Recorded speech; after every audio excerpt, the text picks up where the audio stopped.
धीरे धीरे धीरे धीरे बहू ने अपने सास ससुर की सेवा करना चालू करी। सास ससुर प्रदोष का व्रत करने जाए, सास ससुर नर्मदा जी के तट पर शिवलिंग का निर्माण करे, निर्माण कर कर एक पत्थर रखें, अगला पत्थर रखें, ऐसे करते करते 8 महीने 9 महीने 1 साल 1.5 साल निकल गया। आज भानुमति की बहू बाहर किसी संत को भोजन देने के लिए गई, पड़ोसन ने देख लिया, आवाज लगाकर बुला लिया, बहू रानी इधर तो आओ, तुम्हें मालूम है तुम्हारे सास ससुर जैसा झूठेला संसार में कोई नहीं होगा। तुम्हें मालूम है तुम्हारे सास ससुर जैसा झूठेला संसार में कोई नहीं होगा। इतने झूठेले हैं, इतने झूठेले हैं कि तेरी जिंदगी बर्बाद कर दी, तेरी जिंदगी। बहू ने पूछा क्या जिंदगी बर्बाद कर दी? उनका कोई बच्चा नहीं है, उनकी कोई औलाद नहीं, उनका कोई लड़का नहीं है, और तुझे बहू बना कर लिया। भानुमति की बहू ने कहा ऐसा नहीं हो सकता। अब तो उसके दिमाग में धीरे धीरे स्लो पॉइजन जाने लगा।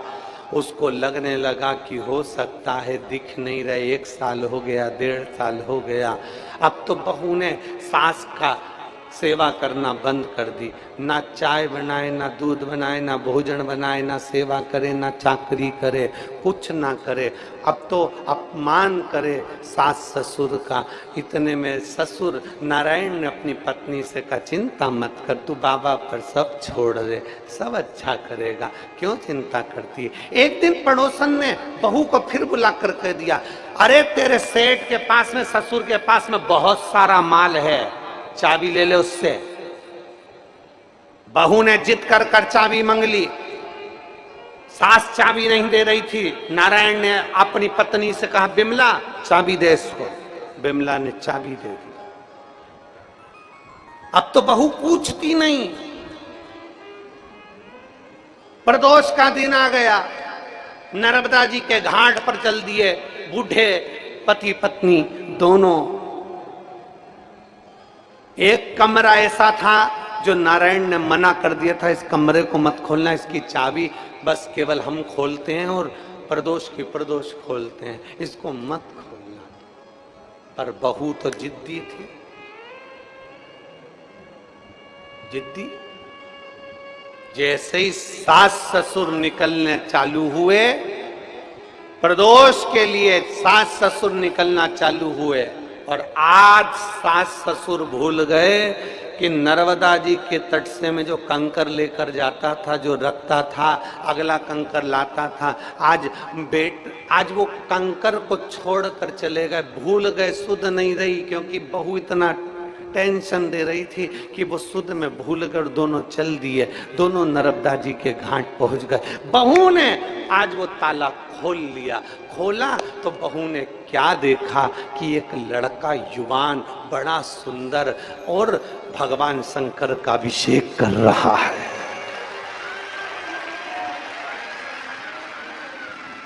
भगवान शिव का अभिषेक कर रहा है। शिव का अभिषेक। पत्नी खुश हो गई, पूछ लिया तुम कौन हो?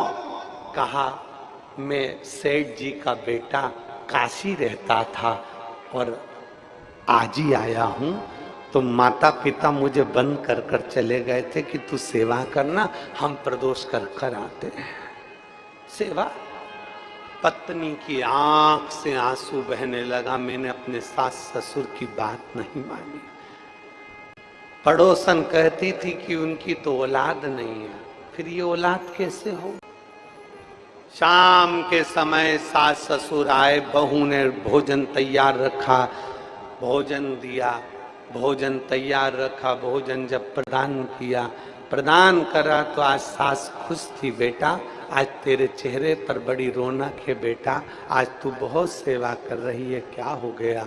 माँ आज तुम्हारे बेटे आ गए। बेटा आ गया? मेरा बेटा?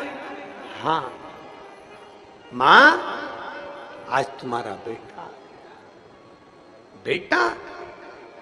नारायण को आवाज लगाई, स्वामी स्वामी स्वामी आओ जरा। ये बहू क्या कह रही है? ये बावरी तो नहीं होगी, पागल तो नहीं होगी? कह रही है बेटा आ गया।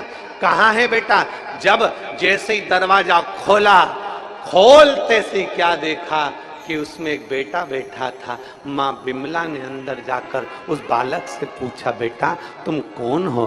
बालक कहता है, माँ तो प्रदोष पर जाती थी, एक कंकर उठाकर लाती थी, वो कंकर साधारण नहीं तो अपना बेटा समझकर लाती थी, इसलिए महादेव ने मुझे तेरा पुत्र बनाकर भेजा है। हमसे लोग कहते हैं सियोर के कंकर का क्या महत्व है? तुमने दुनिया भर में कंकर की पूजन करवाना चालू कर दी। क्या मंदिर कम पड़ रहे थे जो कंकर की पूजन कराई? ये बाबा ओमकारेश्वर के तट की भूमि की वो कथा है कि कंकर भी शंकर बनकर प्रकट हो जाता है, वो कंकर कहलाता है। एक कंकर में जिसने शंकर को देखा है, एक कंकर में जो शंकर को नजर कर लेता है, एक कंकर में जो शिव की स्तुति कर लेता है, एक कंकर में जो शंकर को प्रतिबिंब देख लेता है, वो कंकर भी एक दिन बेटा बनकर साथ दे जाता है, सिद्ध करता है। बेटा आप कहा? मां तू रोज हर प्रदोष पर कंकर लाती थी, आज प्रदोष का कंकर लेकर नहीं गई, वो कंकर ही शंकर ने मुझे प्रेरणा देकर भेजा है। मैं तेरा बेटा हूं माँ, तू चिंता मत कर, पूरी जिंदगी तेरा निर्वाह करूंगा, क्योंकि तूने प्रदोष का व्रत करा और प्रदोष के दिन शिव जी का अभिषेक करा, मैं तेरा बेटा बनकर निभाऊंगा। भगवान शंकर की कथा कहती है, शिव महापुराण की कथा कहती है, आज बचपन में, आज जवानी में, आज अधेड़ी में तुम शंकर को जल चढ़ा लो।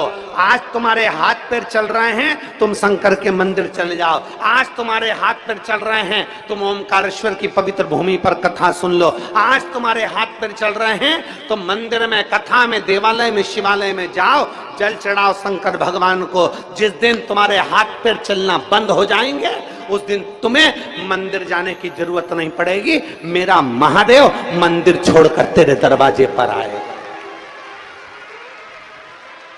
तुम्हें मंदिर नहीं जाना पड़ेगा, तुम्हें ओमकारेश्वर नहीं जाना पड़ेगा, तुम्हें कहीं पर जाना नहीं पड़ेगा। तुम मां रेवा की सेवा करते हो, मां नर्मदा की सेवा करते हो, एक दिन मां नर्मदा तुम्हारी बेटी बनकर तुम्हारी सेवा करेगी। एक दिन मेरा ओमकार बाबा तुम्हारा बेटा बनकर सेवा करेगा। एक दिन कुबेर भंडारी तुम्हारा बेटा बनकर सेवा करेगा।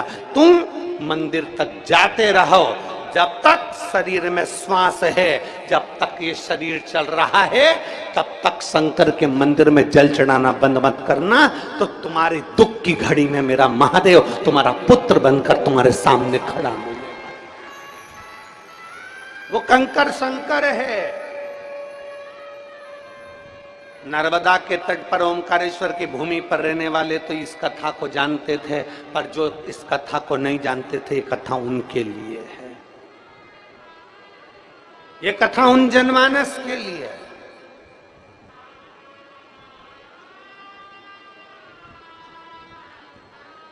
एक आपका भरोसा, एक आपका विश्वास, एक आपकी दृढ़ता, एक आपकी लगन। भगवान शंकर के प्रति जितनी तुम्हारी लगन होती है, भगवान शिव के प्रति जितना तुम्हारा प्रेम होता है, भगवान शिव के प्रति जितनी तुम्हारी लगन होती है, शिव उतने तुम्हारे करीब में आते। शंकर क्या है? कोई तुमसे पूछे शंकर की परिभाषा बताओ, शिव की परिभाषा बताओ, शंकर की परिभाषा बताओ, उनको परिभाषा बता देना कि शंकर विश्वास है। तू विश्वास रखकर शिव के मंदिर जाएगा तो तुझे 20 साल में भी औलाद हो सकती है। तू शंकर के मंदिर जाएगा तो मेरा महादेव सारे दुख मिटा सकता है। उसने वो छत्तीसगढ़ी भाषा में उस बूढ़ी माँ से पूछा, तुम कौन कौन आए हो? तो कहा, ये मेरा भैया है, मैं इसकी बहन हूँ, दोनों डोकरा, दोनों बूढ़े, मुंह में दांत नहीं, शरीर में आत्म नहीं, एकदम दुबरे पतरे से, बुढ़े अलग, सिर पे पोटला कपड़े का। कहाँ से आए हो? उसने छत्तीसगढ़ी भाषा में पूछा। उसने छत्तीसगढ़ी भाषा में उत्तर दिया, हम वहां से आए हैं। यहां कोई व्यवस्था अगर नहीं मिली तो उसने प्रश्न किया, जो बूढ़ी अम्मा से, बूढ़ी माँ से। मान लो कोई व्यवस्था नहीं मिली तो बूढ़ी माँ ने पलट कर जवाब दिया, कोकड़ी वाले थोड़ी ना व्यवस्था करेंगे, व्यवस्था तो अब शंभू करेगा।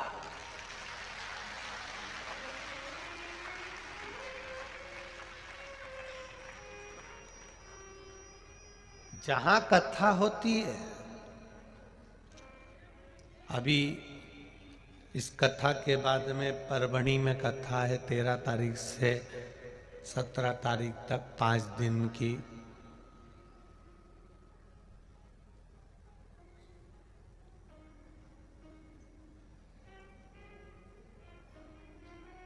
परभणी वाले भी व्यवस्था करने में लगे हुए हैं, तैयारी करने में लगे हुए हैं। उनको भी अंदाजा नहीं रहता कि कितने आएंगे।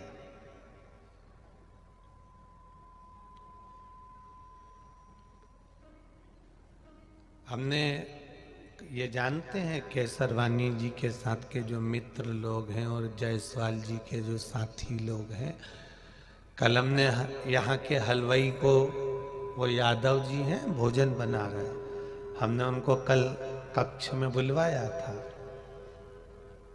और हलवाई जी से हमने पूछा था कि कोकड़ी में तुम कितने लोगों का भोजन बनाने आए हो? कहा गुरु जी, छत्तीसगढ़ी भाषा में वो बोल रहे थे कि गुरु जी, ये बोले तो थे कि 10-1 हजार आदमी का बना देना, 5-10 हजार आदमी का बना देना। फिर अरे क्या फिर, सुबेरे हम आए थे 30, फिर मैं अपने गांव गया 70 और लेके आया बनाने वालों को। क्यों? पहले दिन ही जो 30 आई थी माताएं और भाई, वो तो चावल धोने में सुबह से लगे थे, तो रात तक धोते ही रहे, निकल ही नहीं पाए। अब हमने कहा फिर अब भोजन कितने लोगों का बन रहा है? अब कुछ नहीं कह सकते गुरुजी, कभी 1.5 लाख, कभी 1.25 लाख, कभी 50,000, कभी 70,000, कभी 2.5 लाख, ऐसा भोजन का क्रम चलता रह रहा है। लोग आ रहे हैं, खा रहे हैं, जा रहे हैं। अब हमने पूछा, ये बताओ यादव जी कि जायसवाल जी यहां से चावल भेज रहे हैं, सब्जी भेज रहे हैं, सामान भेज रहे हैं उधर। अरे गुरुजी, क्या दान दाता आए, गाड़ी भर भर के टमाटर लिया है, गाड़ी भर भर के पत्ता गोभी लिया है, गाड़ी भर भर के वो भट्टा लिया है, और सब रखा हुआ है। इतना कोई चावल ला रहा, कोई कुछ ला रहा, कोई कुछ ला रहा। गुरुदेव, वो भोलेनाथ भंडारा चलाता है और भोलेनाथ ही खाता है, कोई दूसरे की सामर्थ्यता नहीं है। शिव महापुराण में लाखों लाखों लोगों को भोजन कराने की भी सामर्थ्यता अगर किसी की है, तो वो शंकर भगवान अपनी देवी अन्नपूर्णा को पहले भेज देते हैं कि तू जा, इतने भगत आएंगे, भूखे ना सो जाएं, खाली पेट ना रह जाएं, इनको भोजन कराने की जवाबदारी तेरी है। रात्रि को कहीं बिस्कुट, कहीं टॉफी, कहीं कोई सामग्री, कहीं पानी की छोटी छोटी बोतलें, कहीं पाउच, कुछ भी उसके हाथ में आता था और वो देकर चली जाती थी। धन्य, हम पहचानते नहीं, पर आपकी श्रद्धा को नमन करते हैं, आपके विश्वास को नमन करते हैं, आपके भरोसे को नमन करते हैं। कितनी व्यवस्था, कोई दूसरा नहीं कर सकता, ये शंकर के सिवाय कोई नहीं कर कोकड़ी गांव के एक एक कार्यकर्ता, जायसवाल परिवार ने तो कथा कराई, परिवार तो लगा ही था, पर साथ में उनकी मित्र मंडली और एक एक कार्यकर्ता भी तत्परता से कार्य करे। प्रशासन, यहाँ के विधायक महोदय, यहाँ की नगर पालिका, नगर निगम, पंचायत और यहाँ की पुलिस प्रशासन, वो collector sir, DSP, SP, TI, सबको मैं नमन करता हूँ। आपने बिल्कुल चाकचौंध व्यवस्था करी, खूब संभाला, खूब संभाला।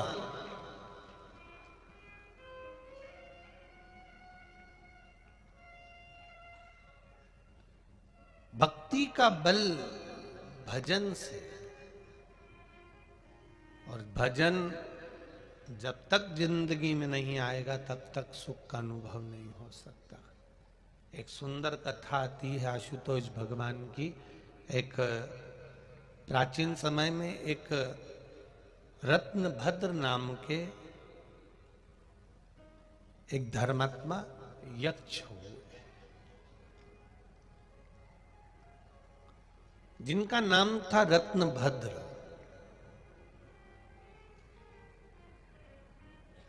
यक्ष लोक में रहते थे, यक्ष थे।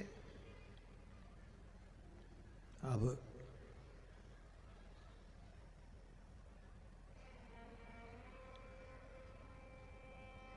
रत्नभद्र यक्ष गंधमादन पर्वत पर निवास करते थे, वहीं रहकर अपना कार्य किया करते थे, अपने कार्य में डूबे रहते थे। उनके घर में एक बेटे ने जन्म लिया जिसका नाम था पूर्णभद्र। अब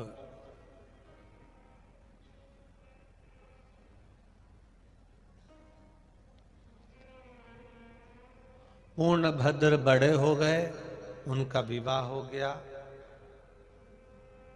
कन्या कनक कुंडला से, उनकी धर्म पत्नी का नाम था कनक कुंडला। 16 वर्ष निकल गए, कनक कुंडला के गर्भ से संतान नहीं हुई।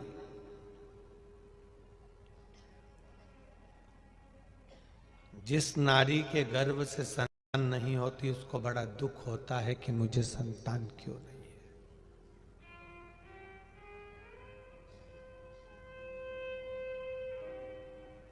एक प्रश्न सारी दुनिया में आकर खड़ा हो जाता है। अकल देने वाले, बुद्धि देने वाले कई लोग आपको मिलेंगे और कहते हैं जब नारी का गर्भ रहे तो शंकर जी के मंदिर मत जाओ, शिव जी का स्पर्श मत करो, शंकर पे जल मत चढ़ाओ, शंकर पे बेलपत्र मत चढ़ाओ। ये अक्ल देने वाले आपको बहुत मिलेंगे। जो तुमसे कहे कि गर्भवती नारी को संतान जिसके गर्भ में हो, ऐसी गर्भवती नारी को मंदिर नहीं जाना चाहिए, या शिव जी का स्पर्श नहीं करना चाहिए, या जल नहीं चढ़ाना चाहिए, या शंकर मंदिर नहीं जाना चाहिए। कोई अगर तुमसे कहे कि शिव मंदिर में गर्भवती नारी को नहीं जाना चाहिए, स्पर्श नहीं करना चाहिए, जल नहीं चढ़ाना चाहिए, तो उससे एक बार पूछना कि कौन सी पुराण में लिखा है। उस पुराण को लाके बता एक बार, हम पढ़े, हमारे भी तो स्मरण में आए कि कहाँ लिखा हुआ है कि गर्भवती नारी को मंदिर नहीं जाना चाहिए, गर्भवती नारी को भगवान शंकर के मंदिर नहीं पहुंचना चाहिए, गर्भवती नारी को शंकर भगवान पे जल नहीं चढ़ाना चाहिए, गर्भवती नारी को बेलपत्र नहीं चढ़ाना चाहिए। कहाँ लिखा है, कहाँ वर्णन करा है?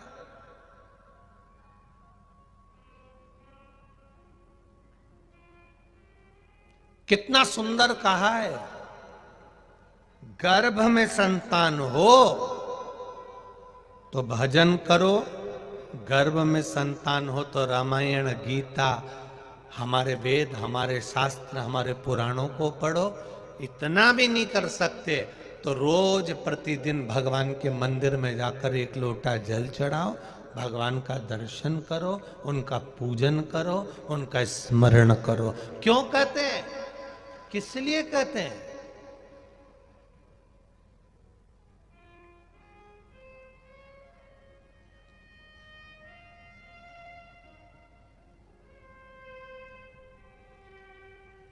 डॉक्टर कहते हैं बेड रेस्ट, गर्भवती नारी को कह देते हैं बेड रेस्ट,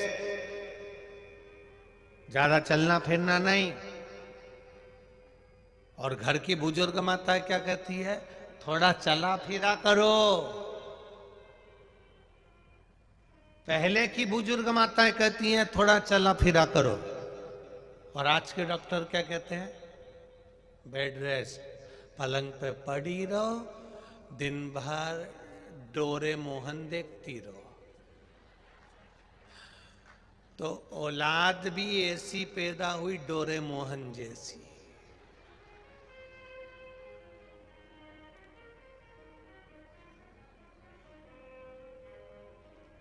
ऐसी औलाद पैदा हुई कि रो रही है कि हंस रही है मालूम ही नहीं पड़ता। डोरेमोहन हंसता है कि रोता मालूम ही नहीं पड़ता।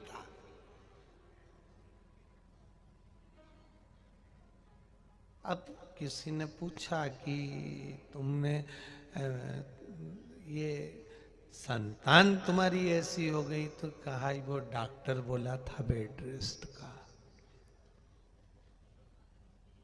डॉक्टर ने बेड रेस्ट होने का बोला था, पर डोरेमोहन देखने का नहीं बोला था। उसने कहा था आराम करो, भजन करो, कीर्तन करो, मंत्र जाप करो, नाम जाप करो, जिससे तुम्हारी होने वाली संतान, तुम्हारी होने वाली औलाद भी कीर्तनी, भजनावली और सनातनी पैदा हो, धार्मिक हो। तो ऐसी संतान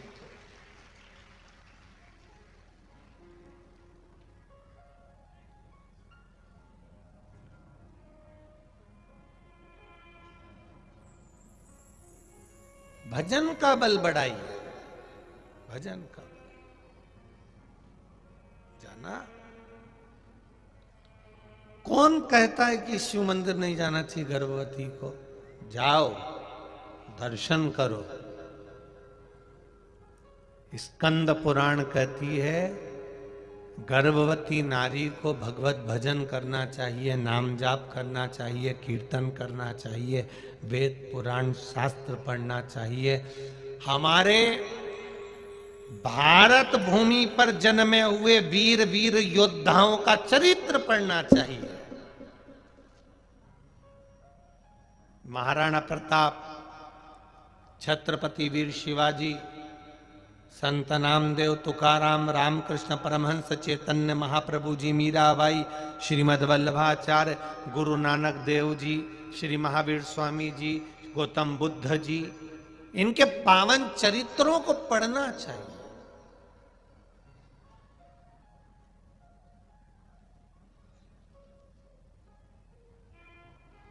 पढ़ो इनको, और नहीं पढ़ सकते तो कहीं कथा सुन लो, वो भी नहीं कर सकते तो शिव मंदिर में एक लोटा जल चढ़ाओ। क्या होगा उससे? उससे फल क्या मिलेगा? शिव महापुराण की कथा कहती है, स्कंद है, जब नारी भगवान शंकर पर जल समर्पित करती है या शिव मंदिर में जाकर दर्शन करती है, तो उसके गर्भ में अगर मान लो संतान किसी कारण से, कोई ग्रह नक्षत्र के कारण विकलांग हो रही हो, कोई शरीर से कष्टवान हो रही हो, तो मात्र शिव के दर्शन कर कर वो संतान भी स्वस्थ पैदा होती है, स्वस्थ जन्म लेती है।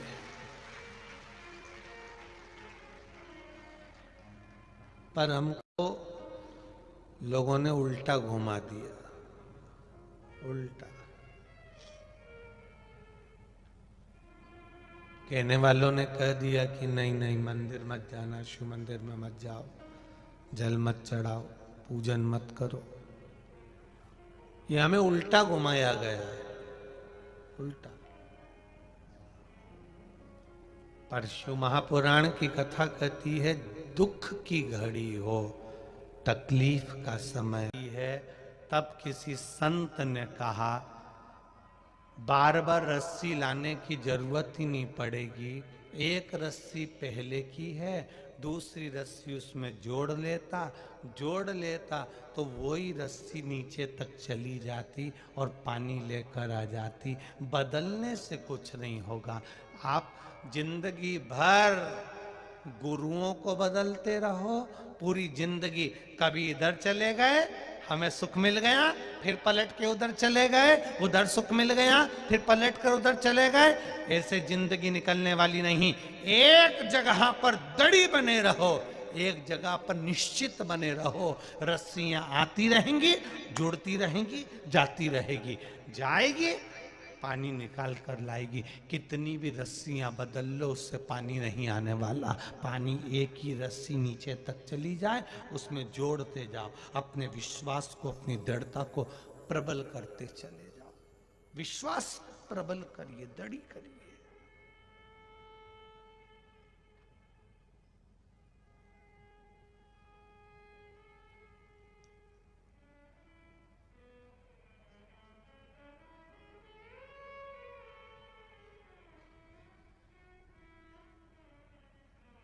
महाराज, जब विश्वास दृढ़ होता चले जाएगा, परमात्मा को मिलने में फिर देरी नहीं होगी।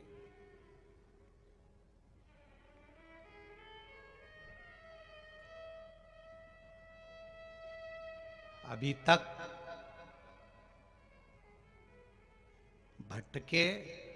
भटक लिए। कोई ने कहा यहां चले जाओ, चले गए। कोई ने कहा वहां पर जादू हो रहा है, वहां चले जाओ, वहां चले गए। ये मदारी और जादू का खेल नहीं है शिव महापुराण की कथा, ये विश्वास का खेल है। जितना भरोसा मेरे महादेव पर करोगे, वो आंख बंद कर कर उतना विश्वास तुम पर करेगा। तुमने तो 1 रुपया मांगा है, वो झोली इतनी भर देगा कि खाली रह नहीं पाएगी। इतनी कृपा कर दो, देता है वो।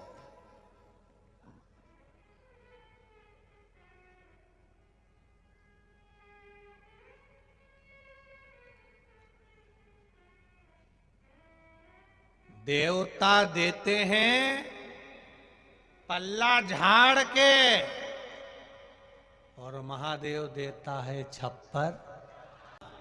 तुम रो क्यों रहे हो? मेरा राज्य कौन संभालेगा? सत्ता कौन संभालेगा? घर में औलाद नहीं, संतान नहीं। कनक कुंडला ने कहा, मैंने किसी संत के मुख से सुना है, अगर शिव चाहे तो सब कुछ दे सकता है। भगवान कृष्ण की 16,108 रानियां हैं। एक संतान नहीं हुई, तब भगवान शंकर का अभिषेक कर कर 1,77,186 संतान हुई। भगवान राम जी ने भी सेतु बांध कर, शंकर भगवान की आराधना कर कर लंका को जीत लिया था।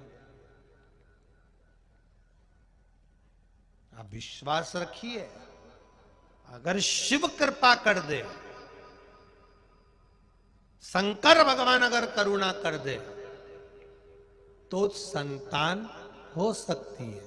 तो पूर्णभद्र ने कहा, मेरी किस्मत में ही अगर संतान का सुख नहीं लिखा होगा तो शिवजी क्या कर पाएंगे? तब कनक कुंडला ने कहा, ब्रह्मा जी की लेखनी को बदलने की भी अगर किसी में सामर्थ्यता है तो वो काल अधिपति महाकाल में है, कोई साधारण नहीं हो सकता। अकाल मृत्यु वो मरे, जो काम करे चंडाल का, काल उसका क्या बिगाड़े जो भक्त हो महा काल का। वो शिव है, शंकर, ओ घड़ी बोल बम का नारा है, बाबा एक सहारा है। ये साधारण नहीं हो सकता, सब कर देगा। करो, क्या करना चाहिए अब? पूर्णभद्र, कनक कुंडला दोनों मिलकर एक बेलपत्री के वृक्ष के नीचे बैठकर, जहां पर शंकर भगवान का एक शिवलिंग है, उसके सामने यक्ष हैं, राजा हैं, साम्राज्य है इनके पास में, तो भी एक शिव के ओटले पर बैठकर, ओटला जानते हो ना, जहां पर मंदिर नहीं बना, केवल एक ऐसा जैसे व्यासपीठ है, ऐसा एक ओटला बना है और बीच में शिवलिंग रखा हुआ है, शंकर भगवान भी। एकांत के जितने मंदिर है सब चालू होना चाहिए, हर मंदिर में शिव के भक्त जाना चाहिए, शंकर के उपासक जाना चाहिए। आप लोगों की तो आदत नहीं, हमारी तो थोड़ी सी आदत बड़ी बुरी है। हम लोग जब जाते हैं, वैसे तो ट्रेन से सफ़र करते हैं, और ट्रेन से या कभी योग बन जाता है गाड़ियों से भी जाते रहते हैं। तो गाड़ियों से जाते हैं तो कहीं एकांत में कोई होटला वोटला दिख जाता है शंकर जी का, और निगाह पड़ गई बाबा पर कि बाबा बैठे हैं, तो हम मन में सोच भी लेते हैं, वाह वाह प्रभु क्या बात है, क्या शान से बैठे हो, कोई नहीं। फिर भी हमने आपको देख लिया है, आपने हमको देख लिया, इसलिए हमने आपको देख लिया। नहीं तो हिम्मत एक प्रैक्टिकल करके देखना, तुम प्रैक्टिकल करना किसी और वाला, महाराज झूठ तो नहीं बोल रहा। तुम कहीं जाते जाते तुम्हारा ध्यान कहीं पर भी रखना, कोई व्यक्ति अगर तुमको देख रहा होगा ना, तुम यहीं प्रैक्टिकल कर लेना, कोई व्यक्ति अगर तुमको देख रहा है, बहुत देर तक देख रहा है, बहुत देर तक देख रहा है, बहुत देर तक देख रहा है, बहुत देर तक देख रहा है, तुम उसको नहीं देख रहे हो, वो बहुत देर तक देख रहा है, बहुत देर तक देख रहा है, तो एक ना एक बार, एक क्षण के लिए तुम्हारी निगाह उस पर चली ही जाएगी, ये निश्चित है, जाएगी। प्रैक्टिकल करना, कहीं सियोर वाला महाराज झूठ तो नहीं बोल रहा। एक बफेट पार्टी में जाना, शादी की पार्टी में, रिसेप्शन में जाओ, तुम अपना खाना खाओ, तुम अपने खाने में लगी रहो, जो तुमको देख रहा, बहुत देर से देख रहा, बहुत देर से देख रहा, बहुत देर से देख रहा, बहुत देर से देख रहा, निगाह एक ना एक बार, भले पल्लू लेते समय, छोरा को संभालते समय, छोरी को संभालते समय, मोबाइल उठाते समय, पर निगाह उस पर चली ही जाएगी।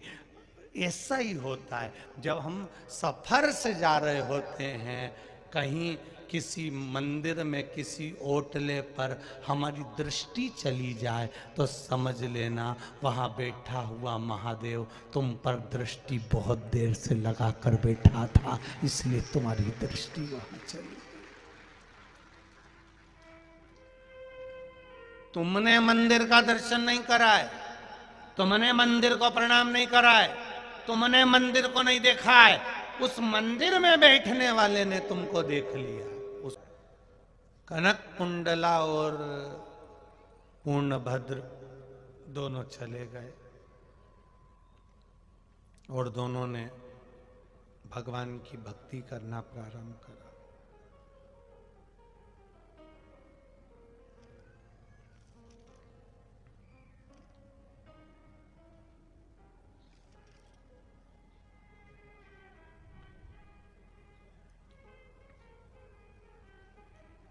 अब भक्ति क्या करी उन्होंने?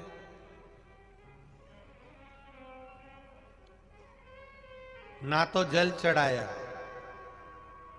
ना बेलपत्री चढ़ाई, ना धतूरा चढ़ाया,